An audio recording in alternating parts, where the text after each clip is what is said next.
Hello there. So I want to do a quick post about 1031 exchanges. I know this is a topic that we've talked about at a high level in our YouTube channel, but I never actually went too in depth into it other than the usual, like kind exchange concept.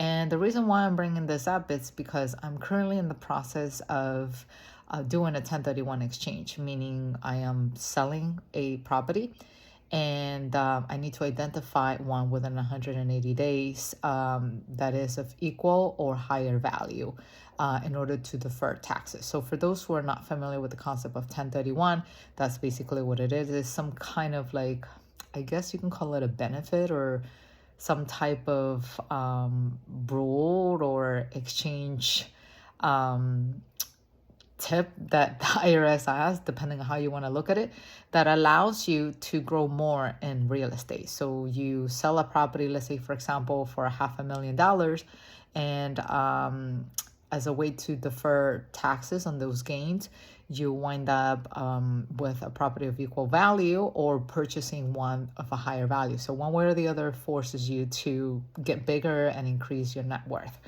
And I remember that when I created an episode about 1031 exchanges, there was a subscriber that asked me, hey, can I only get a property of the same value or higher, or can I get a bunch of multiple ones to do the 1031 exchange as long as the value of the aggregated value of them is actually higher? And so I am finally at that point and where I'm actually exploring my options, and I decided to create this quick story to share that information with you.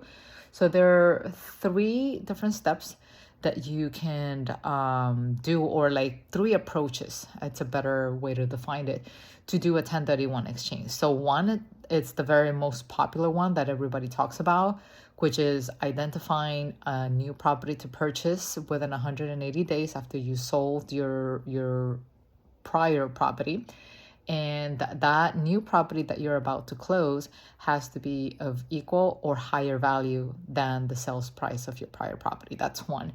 The second one, or the second way to do a 1031, is by identifying an unlimited number of properties, but here's the caveat, but the aggregate value of all of them cannot exceed 200%. So let's say, for example, if you sold your property for $500,000, 200% of that will be 1 million. So you can identify a bunch of little properties, but when you aggregate the value of them, they should not exceed $1 million. And the third one, it's also you identifying a bunch of different properties, and you have to purchase at least 95% of those properties.